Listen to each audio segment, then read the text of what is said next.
So, ayan guys, nandito ako sa supermarket ngayon dahil magta-typhoon 8 daw sa Wednesday or Thursday. Kaya ayan, nagpanic buying ang mga netizen ng Hong Kong. So, wala nang mabibili. Ayan. Naubos na lahat. Yan po ang mga wala nang mabibili.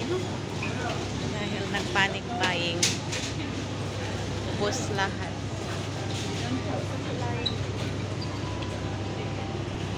So, wala nang mabibiling vegetables. Pati mga meat na ubos na rin. Ayan.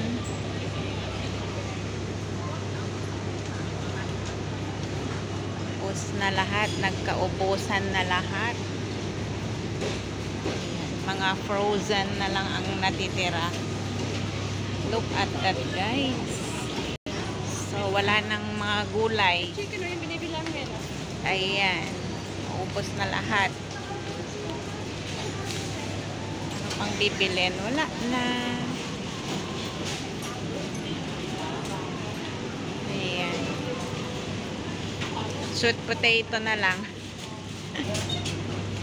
Yan lahat na lang.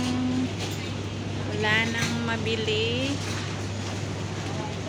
Ayan. So, dahil super typhoon daw.